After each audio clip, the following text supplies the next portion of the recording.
आप सभी से राधे राधे। सुनाने जा रहे हैं आप सबको नाच गीत। कैसे लगे कमेंट बॉक्स में लिख कर बताना आप सब। हमारी गाना अच्छा लगे तो लाइक सब्सक्राइब कमेंट करना। हमारे चैनल पे जितने भाई बहन नए हो, चैनल सब्सक्राइब न किए हो सब्सक्राइब कर ले, वीडियो को लाइक करें, ज़्यादा से ज़्यादा शेयर करें, आप सब कमेंट करें। सभी से राधे।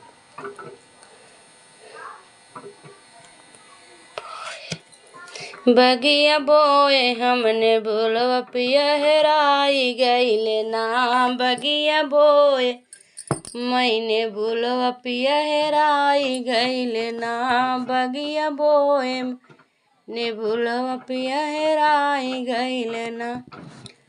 रात हेर हेर थेर संझा होइगा ठीक दोपहरिया हेर थेर संझा होइगा ठीक दोपहरिया। ससुर आई गईले ना, ससुर आई गईले ना।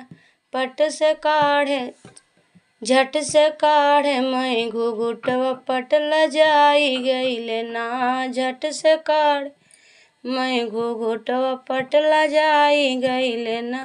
बगिया बोए मैंने बोलवा पिया हेराई गईले ना।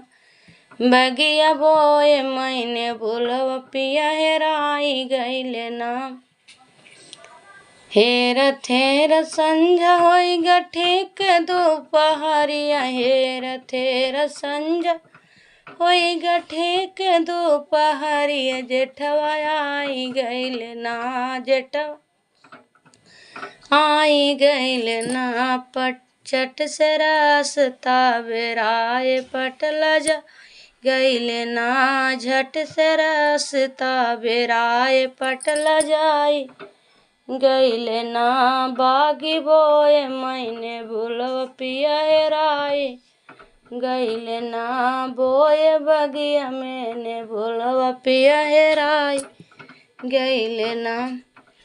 हेर थेर संझा होइगा ठीक दोपहरिया। देवरा आई गईले ना, देवरू आई गईले ना। झट से नजर लड़ाए पटला जाई गईले ना। झट से नजर लड़ाए पटला जाई गईले ना।